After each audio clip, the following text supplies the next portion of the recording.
How to use the TI-84 Plus calculator when graphing. So for the first example, I'm going to use a quadratic, actually the only example, x squared minus 3x minus 4. So what I want to do is actually go to the calculator and enter the quadratic. So under y equals, I've already typed it in. And then what I want to do is I want to try to find my vertex. Well, if I go to my table, which is second graph, and I'm going to look through until I see the numbers that look like they're symmetric about a certain point, and I see that -4 and -4 for my y values are symmetric. And then if I go to x values 1 and 2, I see that my x values are -6 and -6. So that leads me to believe that in between those two numbers, that's where my vertex is. But since my x values are counting by ones, I can't readily find it. So if I wanted to, I can either go to second window, and then under my change, as far as where I want my table to count by, I could change that to a decimal, like 0.5 or something like that. Or I can go to second trace, and because, let's just go back to the problem. Because I recognize that my leading coefficient is a 1, is positive, then I know that I'm going to have a minimum. So I'm going to choose number 3. And it's asking me to go to the left of the minimum area. So where it's blinking, that's my minimum portion of the curve. So going to the left, anywhere to the left of it. And you'll see in the calculator it says left bound, just hit enter. And then it's asking right bound. If you just move anywhere past that minimum point where you think it's at anyway, it's saying right bound, hit enter. It's going to create a boundary. So now hit enter one more time. And it tells you that your minimum is 1.5 and -6.25. So let's write that down for our vertex.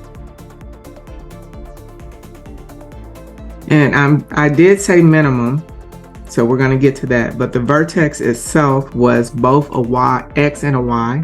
So 1.5 is the x, and then -6.25 is the y portion.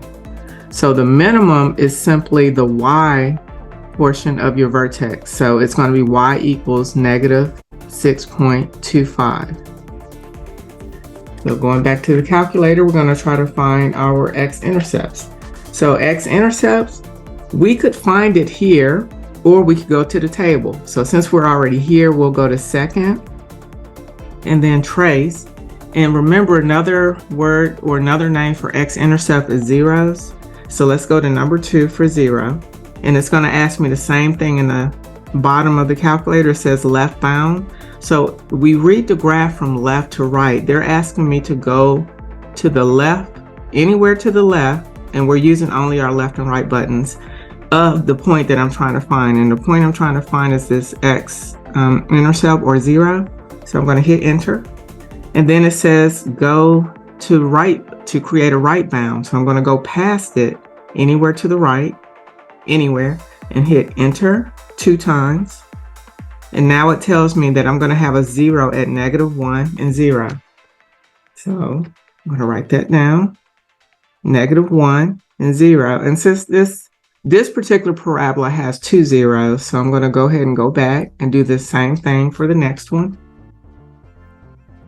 So I have to go back to second trace 0, which is number 2, and it's asking me to go to the left bound. Now again, we're reading from left to right, and this is the portion on the x-axis that I'm looking for. So I'm going to arrow over just a little bit more, just slightly underneath it. And again, it doesn't matter as long as it's to the left of it. Hit enter. And then I'm going to go to the right of it, which means I'm going above the x-axis. And I'm going to hit enter 2 times. And now that tells me my other 0 is 4. And then it has this scientific notation.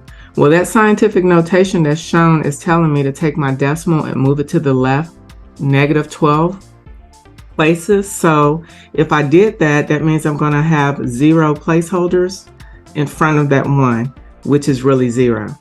So 4, 0 is what I'm going to write for my other 0. Now, I could have also gone to my table, which is probably easier. So go to second graph, and then what you want to do is look in your Y column. Where do you have a 0? So I know that's going to be an x-intercept. So -1 is 0. And then we also saw at 4,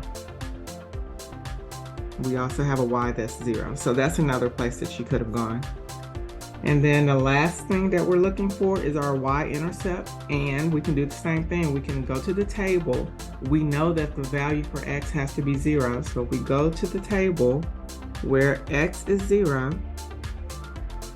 then we'll know that the y-intercept is -4. So 0, -4.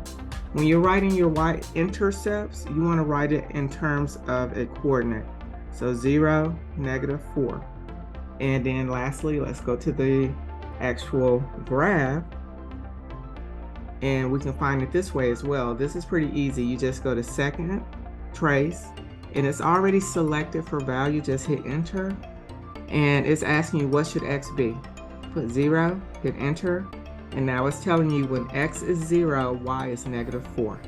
So that's your other option. And then to get out of this screen altogether, just second mode, which is second quit, and you'll get back to your clear screen to do calculations if you need to. So that's it. If you have any questions or concerns, go ahead and leave a comment. Otherwise, please like and subscribe. Have an awesome day. Subscribe.